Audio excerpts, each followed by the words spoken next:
The Philippines is known for its beautiful islands and culture, but what happens when American men come looking for beautiful wives? Enter the passport bro, or as Filipinos call it, an AFAM, a man who travels abroad, often to countries like the Philippines, in search of what he calls a traditional partner, loyal, family-oriented, and free from the cultural shifts he criticizes in Western women. Why are foreign men drawn to the Philippines? Are these relationships about love or something more transactional? I'm Albea, and this is One Down, where we redefine Filipino. The passport bro has its historical context in the era of mail-order brides, which gained prominence in the 1980s and 1990s when agencies advertised women from developing countries, including the Philippines, as potential wives for Western men. Historically, the appeal of Filipinas to foreign men can be traced back to U.S. military presence in the Philippines. After World War II, American servicemen stationed in the Philippines frequently married Filipinas. These unions often reflected the power dynamics of the time, with Western men holding financial and social privilege over their local wives. In 1990, the Philippines took a bold step to combat the exploitation of Filipinas with the Anti-Mail Order Bride Law, RA 6955. This law criminalized brokers profiting from arranging marriages between Filipinas and foreign men, aiming to protect women from being commodified and exploited. But its impact has been limited by evolving technology. With the rise of the internet in the late 1990s and early 2000s, dating platforms replaced physical catalogs. Unlike traditional agencies, apps and websites like Filipino Cupid and Tinder facilitate connections but don't directly profit from arranged marriages, allowing them to bypass the law, leaving modern passport bros with easier, more anonymous ways to find partners abroad. We see similar dynamics playing out with passport bros today. The question is no longer just about whether these relationships are legal, but whether they perpetuate a system where love is commodified and women are seen as solutions to the frustrations of Western men. Passport bros' ideology is that they're escaping the hatred of feminists, women, and are traveling somewhere they can thrive. Why you want to go overseas to find a partner? Is it because you prefer your women biddable without opinions? Because we can replace men like you with cats and dogs. Why do men need to go somewhere else? What does that say? Women here are not good enough? Social media platforms and reality TV shows like 90 Day Fiancé have played a massive role in popularizing and polarizing the passport bro movement. One of the most infamous examples is Ed and Rosemary from 90 Day Fiancé. Their relationship became a cultural touchpoint, showcasing the dynamics of an older, wealthy American man pursuing a younger Filipina. While entertaining for viewers, their story also highlighted key issues in cross-cultural relationships. Ed's treatment of Rose, including comments about her hygiene and living conditions, sparked outrage and brought attention to the exploitative undertones of such relationships. TikTok has recently brought passport bros into the global discussion again, with a passport bro with username ChadToDad, sharing his personal experiences and frustrations about his Filipino wife allegedly leveraging the American system in their relationship. Take, for instance, laws like the U Visa and VAWA, or Violence Against Women Act in the United States. These provisions are intended to protect immigrant women who experience abuse or criminal acts from their spouses. The U Visa is specifically for victims of physical criminal actions, while VAWA provides protections for victims of abuse without requiring police involvement. Some passport bros like ChadToDad feel these laws give women an upper hand in the relationship. Americanized means weaponization of the male-female relationship to benefit the female. We're in a patriarchal system and men still have most of the money.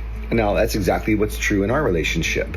She doesn't have any money, but she senses and she knows the support that she would get if things really got ugly between us. The American system is on her side, not mine, not the man's. For foreign men like passport bros, the financial and legal responsibilities tied to sponsoring a spouse's immigration application can create significant stress. They are required to sign affidavits of support, committing to provide financial assistance for their spouse for up to 10 years, even if the marriage ends. She's pregnant. She may not love me, she may not want me, but she needs me. And that's what love is based on, need. Critics argue this obligation can feel unfair, especially in situations where they feel the relationship has become transactional or exploitative. On the other hand, stories from immigration attorneys highlight the other side of this ethical dilemma.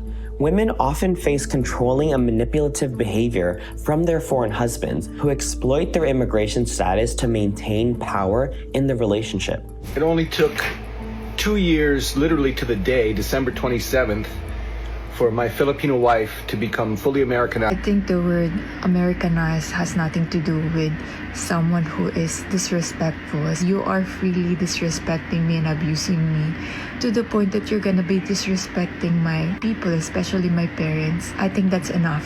When it comes to the global Filipino community, immigrants are often at a disadvantage from a legal perspective. From immigration hurdles to workplace disputes and family law challenges, many in our community face obstacles simply because they lack access to the right resources and knowledge. Across the years of building content centered on tough but important community topics, we've seen how accessible information can truly impact lives. That's why this year, we're focused on partnering with law firms across the US to empower Filipinos to better navigate the legal system. If you're a law firm serving the Filipino community or beyond, and want to partner with us on legal-focused community content, visit the link below to learn more. This online visibility has created a cultural divide. Some see the passport bro lifestyle as a legitimate way to find love, while others view it as a modern extension of the exploitative practices once associated with mail-order brides. What's clear is that social media has amplified not only the movement, but also the conversations around power, privilege, and cultural dynamics in these relationships, often fetishizing Filipinas, reducing them to stereotypes of submissive and loyal partners. One immigration attorney recounts advising a woman whose husband threatened to withdraw her immigration application if she traveled to visit her sick child. In such cases, laws like VAWA can serve as lifelines, offering women the means to escape toxic and abusive situations. But the implementation of these laws isn't always straightforward. Women must navigate a legal maze to access protections, and many hesitate to take action due to cultural pressures or fear of retaliation. Ultimately, these legal frameworks are designed to protect the vulnerable, but they operate within a complex web of power dynamics and cultural expectations. For every story of misuse, there are countless others of genuine need, highlighting the delicate balance between protecting immigrant women and addressing the concerns of their foreign spouses.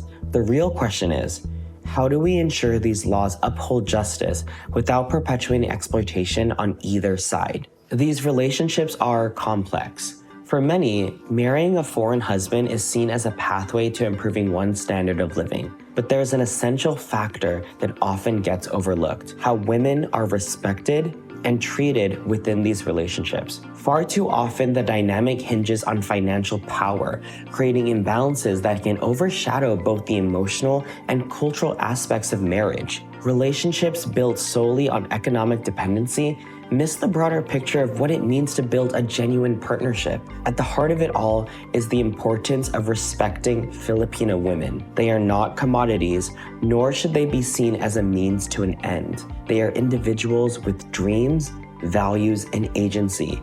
To truly honor cross-cultural relationships, we must challenge stereotypes, address systemic imbalances, and always uphold the dignity and respect Filipino women deserve. Anything less isn't just a failure of the relationship, it's a failure of our humanity. Thanks for watching. We are One Down, and if you like our content, consider supporting us by purchasing our merch that goes to support content like this, exploring important topics for the Filipino community. Feel free to find some of our merch, like our Filipino Town tee, at the website below. And as always, thank you so much for your support, and we'll see you in the next video.